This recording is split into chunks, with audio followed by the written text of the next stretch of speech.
नमस्कार, आप सभी को डी न्यूज़ में बहुत बहुत स्वागत है और उम्मीद करते हैं कि आप सभी स्वस्थ और सुरक्षित होंगे। किसी भी देश के तरक्की के लिए ये बहुत ज़्यादा ज़रूरी है कि उसके नेबर्स फ्रेंडली हो, बट अनफॉर्चुनेटली भारत के साथ वो स्थिति नहीं है। एक तरफ बांग्लादेश, एक तरफ नेपाल, एक तरफ चाइना, एक तरफ पाकिस्तान। जो ये चाइना और पाकिस्तान का जो सरहद है, ये डिस्टर्ब्ड सरहद है। और बांग्लादेश का जो बंगाल के साथ का जो सरहद है, ये ह्यूमन ट्रैफिकिंग का बहुत बड़ा सरदर्द एरिया है। लेकिन जो पाकिस्तान है, जो हिंदुस्तान को बांट कर बनाया गया था, वो बीच में अपनी राह जो है तरक्की की, वो छोड़ के आतंकवादियों का पनाहगार बन के और रेडिकलाइजेशन का पनाहगार बन के अपने को बहुत ही पीछे करता चला गया।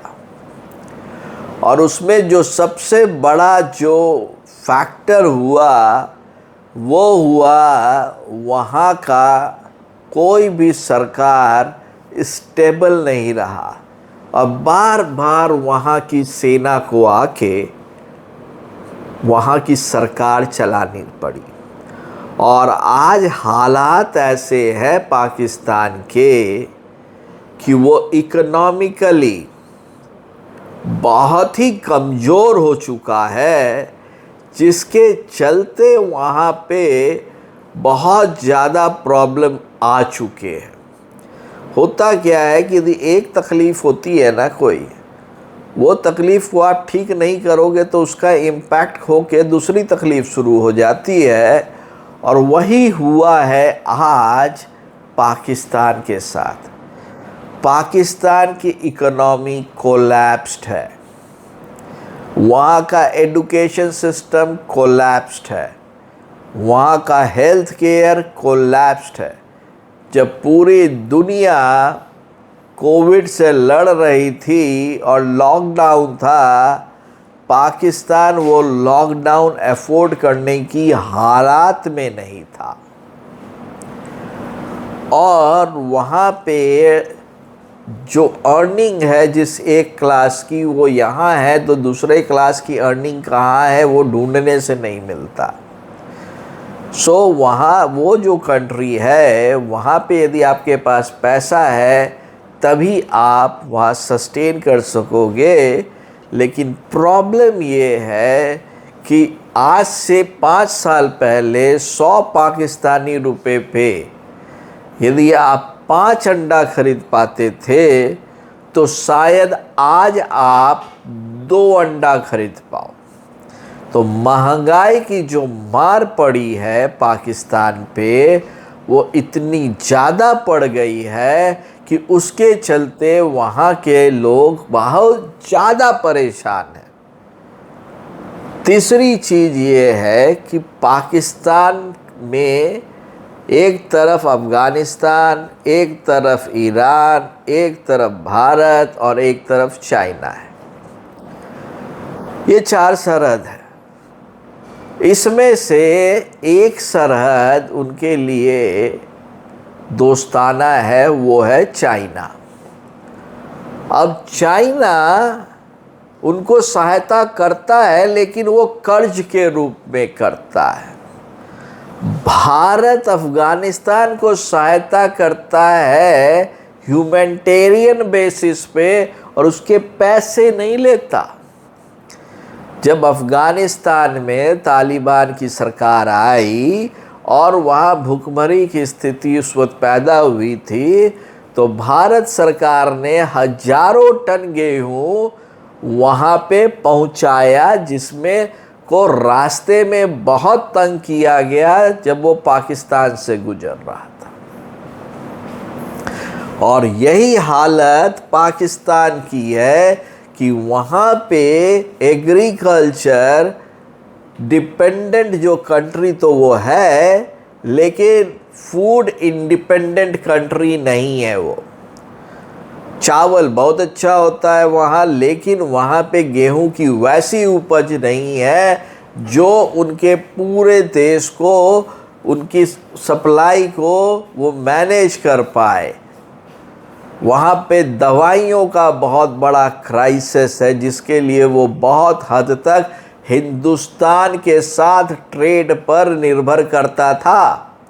अब ट्रेड तो बंद हो गया। आप हेकड़ी दिखाओगे तो कभी कभी होता क्या है, जो हेकड़ी दिखाता है उसी को घाटा होता है, और इसमें पाकिस्तान की जनता को बहुत घाटा हो गया, और वहाँ पे हेल्थ केयर बहुत महंगा हो गया। पढ़ाई जो वहाँ पे है और जो लेवल वहाँ पे पढ़ाई का है, वो इंटरनेशनल लेवल पे वहाँ पे उसकी पैरिटी नहीं है। और वहाँ के जो नेतागण हैं, वहाँ के जो पॉलिसी मेकर्स हैं, वो उस पर उतना तजव्वुर नहीं दिए, जिसके चलते पाकिस्तान में जो वहाँ की जो स्टार्टअप कम्युनिटी है डिफरेंट क्षेत्र में, उस तरह नहीं बढ़ पाई जिस तरह दूसरे देशों में बढ़ पाया।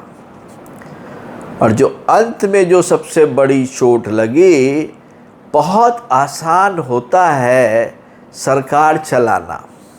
पता है क्यों? आप कर्जा लेते रहिए, दूसरा अमीर देश आपको कर्जा देता रहेगा, आपसे मनमानी कराता रहेगा, और एक दिन ऐसा आएगा कि आप जितना पैसा कमाते हो वो पैसा सारा का सारा सूद देने में चला जाएगा।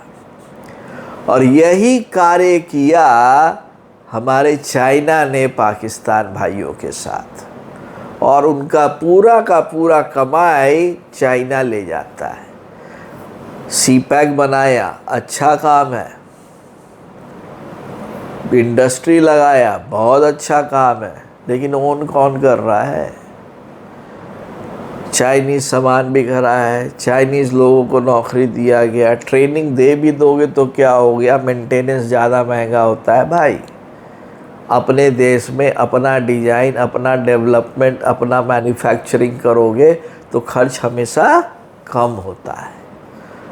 अब आते हैं उसके रक्षा क्षेत्र पे, जो उसने बजट दिया हुआ है या वो जो खर्च करते हैं, उसके दो कारण हैं। एक कारण है हिंदुस्तान के साथ बराबरी करने का।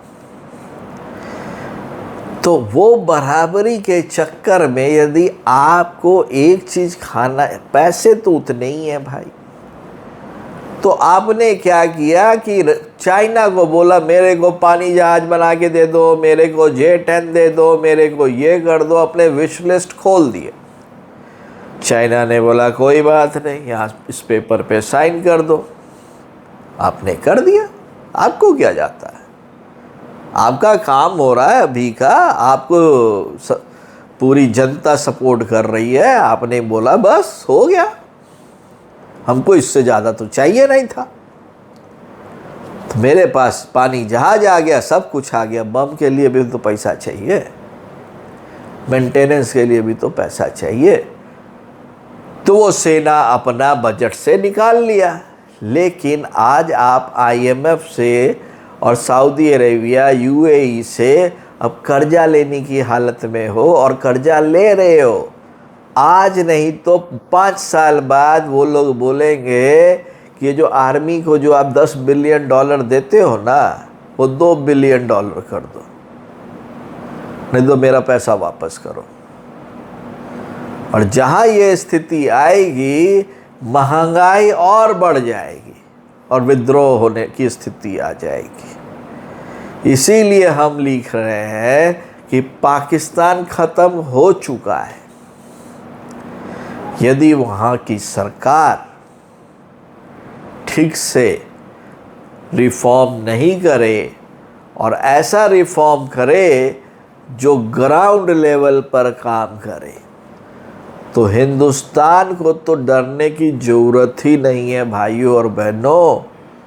वो अपने में इतना परेशान है कि उनको दूसरे की तरफ देखने की स्थिति ही नहीं है। जब युद्ध होता है तो बहुत बड़ा लॉजिस्टिक तैयार करना पड़ता है और हर एक दिन हजारों करोड़ रुपया खर्च होता है। और वो खर्च आज के दिन में कोई देश नहीं चाहेगा कि वो करे, भले वो हिंदुस्तान हो या पाकिस्तान हो या चाइना हो। चाइना क्यों नहीं ताइवान पे अटैक कर रहा है? तो वही बात है ना, चाइना क्यों नहीं भारत पे अटैक कर रहा है? करके तो देख ले, नुकसान की बारात लग जाएगी उसकी, इकोनॉमी ठप पड़ जाएगा, इंटरनेशनल ट्रेड ठप पड़ जाएगा। ये होता है। तो यदि आप मेरी बातों से सहमत हैं तो इस वीडियो को ज़रूर लाइक कीजिए, शेयर कीजिए, सब्सक्राइब कीजिए। तब तक के लिए आप सभी को डी न्यूज़ से बहुत बहुत धन्यवाद।